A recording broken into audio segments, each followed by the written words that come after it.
Hello students, तो class 9th में mathematics में हम चैप्टर नंबर 6 एनसीईआरटी एग्जाम्पलर से सॉल्व कर रहे थे, that his lines and angles. ध्यान रखिएगा बच्चों, ये एनसीईआरटी एग्जाम्पलर है। एक्सरसाइज 6.1 का सॉल्यूशन चल रहा था, इसके पहले 2 वीडियोस आ चुके हैं। फर्स्ट वीडियो में हमने इस चैप्टर का इंट्रोडक्शन किया था, इंट्रोडक्शन का मतलब रिवीजन कराया था लाइंस एंड एंगल्स का पूरा आपको हमने, और उसके जो नेक्स्ट वीडियो में हमने 6.1 का क्वेश्चन नंबर 1 to 5 को सॉल्व किया था। सर ये वीडियोस कहाँ मिलेंगे? जाइए बच्चों, कमेंट सेक्शन में कमेंट पिन किया हुआ है, उस पिन कमेंट पे आप रीड मोर पे क्लिक करेंगे तो हर एक चैप्टर का वहाँ पे आपको लिंक मिल जाएगा, एनसीईआरटी का, एनसीईआरटी एग्जाम्पलर का। इसके अलावा आपको फिजिक्स केमिस्ट्री के भी वहाँ पे लिंक मिल जाएंगे। फिजिक्स केमिस्ट्री की एनसीईआरटी एग्जाम्पलर भी हमने वहाँ पर कराई हुई है बच्चों, क्लास उसकी भी लगी हुई है, ठीक है। तो जाइए पढ़ सकते हैं आप वहाँ से। और अगर आपको लाइंस एंड एंगल्स ही देखना है तो lines and angles NCERT exemplar वाले लिंक पे क्लिक करिए, आपको इसके पहले के वीडियोस मिल जाएंगे, पूरा प्लेलिस्ट आपके मोबाइल में खुल के आ जाएगा। तो आइए बच्चों स्टार्ट करते हैं question number 6। Very easy question, question number 6 कह रहा है इन द गिवन फिगर 6.2, ये एक फिगर आपको दिया हुआ है, फिगर 6.2 है ये आपकी बुक में बच्चों। तो क्या कहता है? कहता है कि POQ इज अ लाइन। हाँ भाई, POQ इज अ लाइन। अब उसने बोल दिया कि भाई POQ इज अ लाइन, तो पॉइंट O पे जो एंगल ये बन रहे हैं, 3 एंगल आपको दिखाई पड़ रहे हैं, 40, 4x और 3x। तो इनका अगर हम सम करेंगे तो कितना आना चाहिए? 180 डिग्री, है ना, क्योंकि स्ट्रेट लाइन पे किसी पॉइंट पे बने एंगल्स का सम कितना होता है? 180 डिग्री। तो कह रहा है the value of x। Very easy question. तो बच्चों ऐड कर दीजिए 40 डिग्री और plus 4x plus 3x is equals to 180 degree. Actual में बच्चों ये भी डिग्री है, ये भी डिग्री है, ये भी डिग्री है, और यहाँ पे हमें पूरे पे डिग्री लगाना चाहिए अगर हम ठीक से बात करें तो, क्योंकि 4x पूरा एक एंगल है ना, तो एंगल का यूनिट क्या होता है? डिग्री। पर हम लोग ऐसे जनरली लिखते नहीं है, लेकिन सही तरीका यही है। चलो कोई बात नहीं, अब हम फटाफट बच्चों इस 40 को उधर भेज देते हैं तो क्या हो जाएगा? अच्छा 4x प्लस 3, जैसे आपने बच्चों छोटी क्लासेस में पढ़ा होगा कि टाइम का मतलब टाइम जैसे 4 सेकेंड है तो 3 सेकेंड में ऐड कर सकते हो उसको, तो टोटल 7 सेकेंड आता था। वैसे डिग्री को डिग्री में मतलब यूनिट अगर डिग्री है तो हम उसको ऐड कर सकते हैं। जैसे 4x डिग्री 3x डिग्री कितना हो जाएगा? 7x degree. तो ये आ गया 7x डिग्री, तो ये हो गया। और ये जो 40 डिग्री बच्चों राइट में चला गया तो 180 माइनस 40 कितना हो जाएगा? 140। ये तो बहुत सिंपल है, तो 140 degree. Now dividing bye 7 on both side. तो बच्चों 7 से लेफ्ट में, 7 से राइट में, तो ये 7 से 7 गया, 7 1 जा 7 2 जा, और यहाँ आ गया 2, यानी कि x की वैल्यू कितनी आ गई? 20। तो x अगर 20 है, ठीक है, x अगर 20 है बच्चों, तो ये वाला एंगल कितना हो जाएगा? 4 × 20, यानी कि ये हो जाएगा 80 डिग्री। वैसे तो जरूरत नहीं है, पर फिर भी 3 × ये कितना हो जाएगा? 3 × 20 कितना हो जाएगा? 60 डिग्री। अब आप चेक कर लीजिए बच्चों, 60 40 कितना होता है? 100, और 80 180 आ जाएगा। तो कोई बात नहीं, हमें x का वैल्यू पूछा था, option A is the correct option. Now students question number 7, ठीक है। तो चलो स्टार्ट करते हैं, ठीक है। बच्चे मजे ले रहे हैं, कह रहे हैं कि सिस्टम में आपका वीडियो देखते हैं तो जो जूठा खाना होता है फेंक देते हैं, समझ में आता है, यही है जो लंबे लंबे वीडियो बनाता है समझने के लिए बनाते हैं तुम्हारे। चलो क्वेश्चन नंबर 7 देखो जरा, कह रहा है in the figure 6.3 if OP is parallel to RS। OP अगर किसके पैरेलल है? RS के, ठीक है। कह रहा है कि angle OPQ is equal to 110 degree. हाँ भाई चेक करो जरा, angle OPQ is equal to 110 degree and angle QRS is equal to 130 degree. Okay, तो कह रहा है कि देन एंगल PQR। तो स्टूडेंट्स एंगल PQR, ये वाला एंगल आपको ध्यान से चेक करो, PQR आपको निकालना है, सही है। अब देखिए बच्चों इसमें कुछ समझ में तो आ नहीं रहा है, ठीक है, तो एक काम करते हैं, कंस्ट्रक्शन कर लो भाई। देखो सीधी सी बात है, ये आपका PQ किसके पैरेलल है? RS के। तो आप एक्सटेंड कर लो किसको? एक्सटेंड कर लो किसको? PQ को, ठीक है। तो PQ कह रहा हूँ, सॉरी PO को, ये PQ तो ये है ना, PO को बच्चों हमने एक्सटेंड कर लिया है ना, तो थोड़ा सा ईजिली हो जाएगा, तो टेंशन क्या, एक बार कंस्ट्रक्शन जरूर करके देखा करो, ठीक है, उससे हो जाता है आराम से। तो ये देखो जरा, हमने सपोज बच्चों ये PQ को एक्सटेंड किया कौन से पॉइंट तक? अप टू पॉइंट M, ठीक है।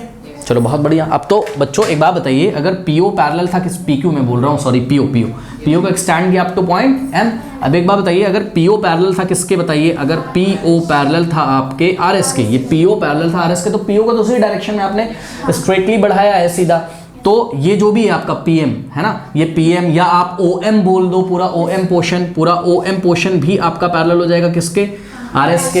अब एक बात बताइए बच्चों, अगर यहाँ पे मैं नाम रख दूं कुछ भी, लेट अस से इस पॉइंट का नाम मैंने N रख दिया, है ना, तो ये पॉइंट अगर N है तो बच्चों NM भी तो पैरेलल होगा किसके? NM भी तो पैरेलल हो जाएगा किसके? RS के। बात समझ में आई कि नहीं? अब आप बहुत आराम से बच्चों देख सकते हैं, देखिए ये RS पैरेलल किसके? NM के, और ये जो RN है ये क्या है आपकी? Transversal line.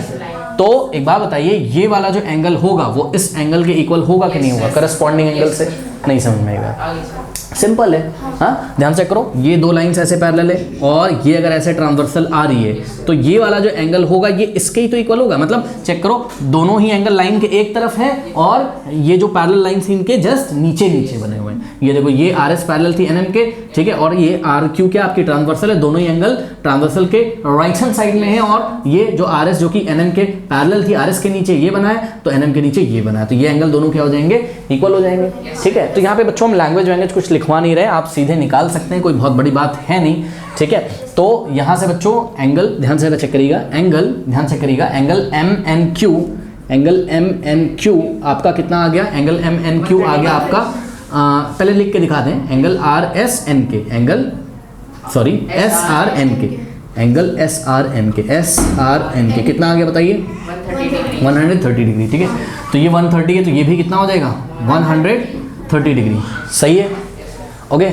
अब देखिए बच्चों, एक बात बताइए, ये पी एन एम एक स्ट्रेट लाइन है, तो यहाँ पॉइंट एन पे क्या होगा, लीनियर पेयर। तो एक बात बताइए, अगर ये 130 है तो ये कितना बचेगा, 180 में से माइनस कर दो, कितना बच जाएगा, 50। तो डायरेक्ट कर दें, कोई दिक्कत है बताइए, डायरेक्ट कर दें। हाँ, तो ये हो जाएगा कितना, 50 डिग्री, समझ जाओगे। अब ये आ गया बच्चों 50 डिग्री, सही है, बहुत बढ़िया। अब आपको ट्राइंगल दिख रहा है पी एन क्यू, ठीक है, तो in triangle P N Q, students ध्यान से आप चेक करिए, ये वाला एंगल तो 50 हो गया, कौन सा एंगल पी एन क्यू 50 हो गया। अगर मैं ये वाला एंगल निकाल लूं बच्चों, ये वाला, तो मुझे ये थर्ड वाला मिल जाएगा, क्योंकि तीनों एंगल का सम कितना होता है, 180। तो बताइए ये एंगल कितना हो जाएगा, बताइए 180 में से 110 माइनस कर दो, क्यों, क्योंकि ये एक स्ट्रेट लाइन है, तो पॉइंट पी पे जो एंगल्स होंगे ये दोनों लीनियर पेयर फॉर्म कर रहे हैं, तो 180 माइनस 110 70 आ जाएगा। तो ये एंगल आ गया आपका कितना, 70 डिग्री। अब कौन सा ट्राइंगल उठा लोगे, ट्राइंगल पी एन क्यू, तो ट्राइंगल पी एन क्यू में कौन कौन सा angle, angle P plus angle N plus angle Q, angle P plus angle N और plus angle Q is equals to what, 180 degree. अब ध्यान चेक करिए बच्चों, एंगल पी मतलब ये वाला कितना आ गया, 70। भाई ट्राइंगल के अंदर चेक करो, बाहर कहाँ चेक कर रहे हो, ये ट्राइंगल के इंटीरियर में चेक करो, अंदर, तो 70 डिग्री और plus angle Q, angle Q तो आपको निकालना ही है, तो एंगल क्यू तो आपको निकालना ही था।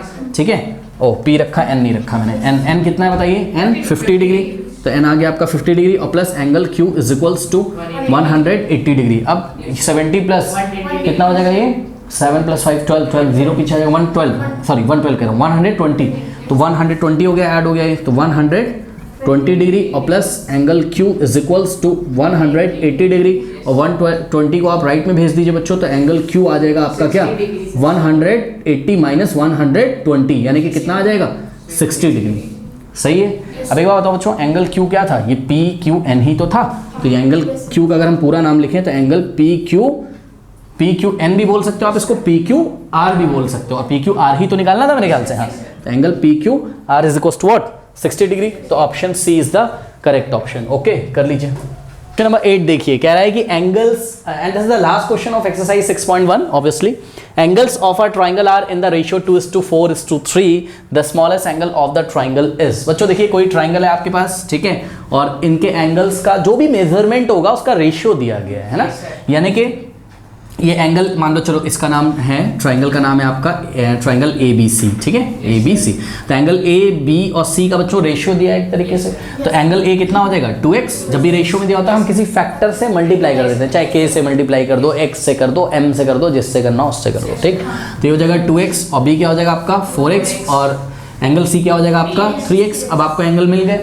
अब तीनों को ऐड कर दीजिए और ऐड करके 180 के इक्वल रख देंगे, तो हो जाएगा 2x प्लस 4x और प्लस 3x। वैसे हमें डिग्री भी लगाना चाहिए, 180 डिग्री, ठीक है, डिग्री मैं नहीं लगा रहा हूँ, आप लगा लीजिएगा। 2 + 4 6, 6 + 3 9, तो 9x हो जाएगा। This implies 9x is equals to 180 degree. Now dividing by 9 both side, 9 से 9 कैंसिल, 9 1 जा, 9 2 जा, और ये 20 आ गया, तो x का वैल्यू बच्चों 20 आ गया। आप देखिए बात समझिए, देखिए जो 20 है ना बच्चों, वो ये जो फैक्टर आया है 20, ये तीनों के लिए ही लागू है, मतलब एंगल ए के लिए भी, एंगल बी के लिए भी, एंगल सी के लिए भी। मतलब अगर एंगल ए मैं आपको निकालने के लिए बोलूं तो हो जाएगा 2 × x का वैल्यू, यानी कि 2 × 20 कितना हो जाएगा 40, ठीक है, 40 डिग्री। एंगल बी का बच्चों वैल्यू 4 × x का वैल्यू, 4 × 20 कितना हो जाएगा 80 डिग्री, और एंगल सी का वैल्यू 3 × x, यानी कि 3 × 20 कितना हो जाएगा बताइए 60 डिग्री। अब देख के बताइए बच्चों, इसमें सबसे स्मॉलेस्ट एंगल कौन सा है, सबसे छोटा 40 डिग्री, ठीक है, तो option B is the correct option, क्योंकि इन्होंने हमसे बोला था the smallest angle of the triangle, इनको smallest angle of the triangle चाहिए था, तो smallest angle of the triangle is what 40 degree. तो स्टूडेंट्स बढ़ते हैं एक्सरसाइज 6.2 की तरफ। इंट्रोडक्शन जो है एक्सरसाइज 6.2 का, यानी कि जो short answer questions with reasoning sample problem होती हैं, ऑब्वियसली आपको पता है, अगर लगाते होंगे एनसीईआरटी एग्जाम तो बिल्कुल पता होगा, ठीक है। तो किसी भी एक्सरसाइज से पहले सैंपल प्रॉब्लम दी होती है, सैंपल प्रॉब्लम 1 और सैंपल प्रॉब्लम 2 एंड स्क्रीन पे आ रहा होगा। मिलते हैं नेक्स्ट वीडियो में, तब तक के लिए पढ़ते रहिए, बढ़ते रहिए, ऑल द बेस्ट। और जाते थे कमेंट सेक्शन में जो कमेंट पिन किया हुआ है उस पर रीड मोड पे क्लिक करिए, सिलेबस को चेक करना ना भूलें, शॉर्ट में पढ़ना छोड़ दें।